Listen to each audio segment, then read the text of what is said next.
చాలామంది పేరెంట్స్ ఇలా అంటూ ఉంటారు. మా పిల్లాడు చాలా టైం చదువుతాడు. కానీ సరిగ్గా చదవలేడు. మనం వెంటనే ఇలా అనేసుకుంటాం గదా! పిల్లాడికి ఏమాత్రం కాన్సంట్రేషన్ లేదు. చదువు పైన అసలు ఇంట్రెస్టే లేదు. అతడు చాలా లేజీ అని. కానీ ఒక్కసారి ఆలోచించండి. సమస్య పిల్లాడిలోనే ఉందా? లేదా అతని మెదడు నేర్చుకునే విధానంలో ఉందా? ఇది మనందరం గమనించుకోవాలి. అయితే పేరెంట్స్ అందరికీ నేను ఒక విషయం చెప్తున్నాను. మీ అందరూ ఒక చిన్న ఊహ. మీ పిల్లాడు ఒక చిన్న వాక్యం చదవడానికి ప్రయత్నిస్తున్నాడు. కానీ అతనికి అక్షరాలు ఏ మాత్రం సరిగ్గా కనిపించవు.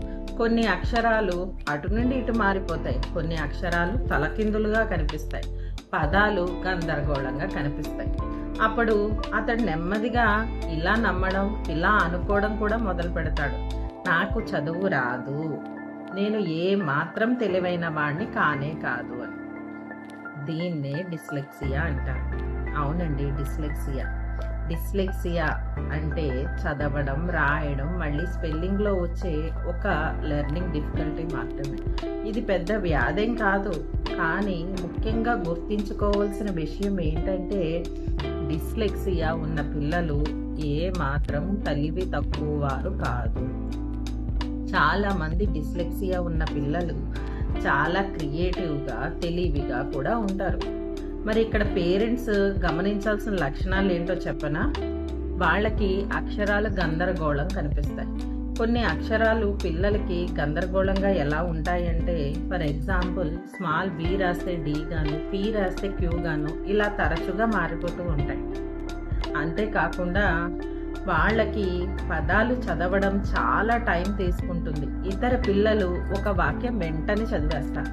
కానీ డిస్లెక్సియా ఉన్న పిల్లలు ప్రతి అక్షరాన్ని విడివిడిగా చూసి చదవడానికి ప్రయత్నిస్తారు. Example CAT, cat. ముందు అక్షరాలను విడిగా చదివి తర్వాత క్యాట్ అని చదవడం ప్రారంభిస్తారు. అక్షరాలు ప్లేస్ కూడా మారిపోతూ ఉంటుంది. అంటే రైట్ సైడ్ నుంచి లెఫ్ట్ సైడ్, లెఫ్ట్ సైడ్ నుంచి రైట్ సైడ్. పిల్లల్లో పదాలు అక్షరాలు ఇట్టే మార్చేస్తారు. అంటే వజ్ను సాగాను, ఫామ్ని ఫ్రమ్ అని చదవడం. స్పెల్లింగ్లు కూడా పదే పదే తప్పులు చదువుతూ ఉంటారు. ఒక పదాన్ని ప్రతిసారి వేరు వేరు విధాలుగా రాస్తూ ఉంటారు. ఎగ్జాంపుల్ స్కూల్ స్పెల్లింగ్ ఒకసారి SCOOL అని, ఒకసారి SKOOL అని, ఇలా రకరకాలుగా రాయడం మొదలు పెడతారు. ఇంకొక విషయం, చాలా నెమ్మదిగా చదవడం. ఇతర పిల్లలతో పోలిస్తే వాళ్ళు చాలా నెమ్మదిగా చదువుతారు. ఒక చిన్న పారాగ్రాఫ్ చదవడానికి కూడా చాలా ఎక్కువ టైం పడుతుంది. వీళ్ళల్లో స్పెల్లింగ్ సమస్యలు అంటే సాధారణ స్పెల్లింగ్ కూడా మళ్ళీ మళ్ళీ తప్పుగా రాస్తారు. క్లాస్లో టీచర్ అందరి ముందు చదవమంటే భయపడతారు. చదవకుండా తప్పించుకోవడానికి ఎన్ని ప్రయత్నాలైనా చేస్తూ ఉంటారు. దీనివల్ల వీళ్ళల్లోని సెల్ఫ్ కాన్ఫిడెన్స్ క్రమంగా తగ్గిపోవడం మొదలు పెడుతుంది. చుట్టూ ఉన్న వాళ్ళు నీకు చదువు రాదు, నువ్వు స్లో లెర్నర్వి అని చెప్తే పిల్లలు కూడా నెమ్మదిగా నమ్మడం మొదలు పెడతారు.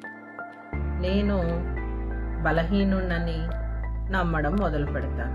పేరెంట్స్ చేసే ఇక్కడ చాలా పెద్ద మిస్టేక్ ఏంటంటే, పేరెంట్స్ కూడా తరచుగా పిల్లల్ని ఇలా అంటూ ఉంటారు, నువ్వు లేజీ ఫెలో అని, నీకు అసలు చదవడం రాదని, నీకు కాన్సన్ట్రేషన్ లేదని. కానీ నిజానికి మనం తెలుసుకోవాల్సిన విషయం ఏంటంటే, పిల్లలు అప్పటికే చాలా ప్రయత్నాలు చేసి ఉంటారండి. అందుకే మనం వాళ్ళకి సహాయం చేయాలి, వాళ్ళకి తప్పు పట్టడం కాదు. ఇంకొక ముఖ్యమైన విషయం ఏంటంటే, డిస్లెక్సియా అనేది పెద్ద వ్యాధేం కాదు. ఇది పిల్లల మెదడు లాంగ్వేజ్ని ప్రాసెస్ చేసే విధానం వేరుగా ఉంటుందంతే.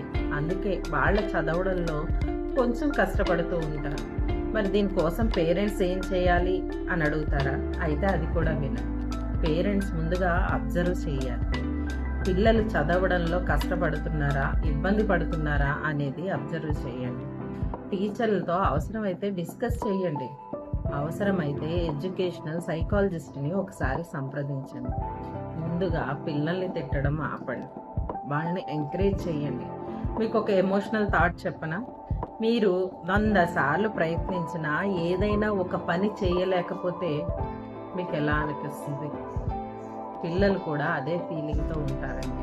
దయచేసి వాళ్ళని అర్థం చేసుకోండి. అర్థం చేసుకోవడానికి ప్రయత్నం చేయండి. వాళ్ళకి అవసరమైంది అర్థం చేసుకునే పేరెంట్స్ ఉంటుంది, శిక్షించే వాళ్ళు కాదు. అయితే మనం చిన్న చిన్న టిప్స్ ఫాలో అవ్వడం వల్ల ఇది క్రమంగా తగ్గించుకునే ప్రయత్నం కూడా చేయొచ్చు. అదేంటంటే రోజు కొంచెం చదివించండి. రోజుకు 10 నుండి 15 నిమిషాలు మాత్రమే చదివించండి, మరీ ఎక్కువగా కాదు.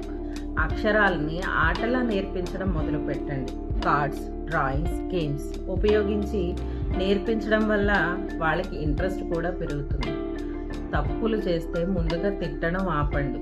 పిల్లలు స్పెల్లింగ్ మిస్టేక్స్ చేస్తే వెంటనే తిట్టకండి. పేషెన్స్తో ఓపికగా మళ్ళీ చెప్పండి. అంతేకాకుండా వాళ్ళకి గట్టిగా చదవమని చెప్పండి. పిల్లలు గట్టిగా చదివితే వాళ్ళకి పదాలు గుర్తుపట్టడం చాలా సులభం అవుతుంది. చిన్న చిన్న లక్ష్యాలు పెట్టండి. ఒక్కసారిగా పెద్ద లెసన్స్ కాకుండా రోజుకు ఒక చిన్న పారాగ్రాఫ్ చదివించండి. పిల్లల్లో కాన్ఫిడెన్స్ పెరుగుతుంది. పిల్లలకి ఇలా చెప్పండి, నువ్వు బాగా ట్రై చేస్తున్నావు, నీ వల్ల ఖచ్చితంగా అవుతుంది. ఈ మాటలు వాళ్ళలోని స్ట్రెంగ్త్ని, కాన్ఫిడెన్స్ని పెంచుతాయి. చివరిగా నేను చెప్పేది ఒకటే విషయం అండి. మీ పిల్లాడు బలహీనుడు కాదు, తెలివి తక్కువ వాడు అసలే కాదు. అతని మెదడు వేరే విధంగా నేర్చుకోవడానికి ప్రయత్నం చేస్తుంది. ప్రతి పిల్లాడికి ఒక స్పెషల్ టాలెంట్ ఉంటుందన్న విషయం మర్చిపోకండి. ఒక చేపను తీసుకొచ్చి చెట్టు ఎక్కమంటే ఎక్కగలదా? అది కంపల్సరీ ఫెయిల్ అవుతుంది కదా. ఈ విషయం మీకు కూడా తెలుసు. ప్రతి పిల్లాడిని ఒకే విధంగా ట్రీట్ చేయడం, ఒకే విధంగా ఉండాలనుకోవడం అది పేరెంట్స్ మిస్టేకే అవుతుంది. మీ పిల్లలు చదవడంలో చాలా కష్టపడుతున్నట్లు అనిపిస్తే దయచేసి అబ్జర్వ్ చేసి గమనించండి. ఎందుకంటే సమస్యను ముందుగానే గుర్తిస్తే పిల్లల భవిష్యత్తు మార్చడంలో ఉపయోగపడుతుంది. ఇటువంటి మరికొన్ని వీడియోలు నా ఛానల్లో వస్తాయి. Please subscribe my video and like, share. ఇటువంటి వీడియో ఏ పేరెంట్స్కైనా అవసరమైతే వెంటనే షేర్ చేయండి. Thank you. Your Archana Navakoti.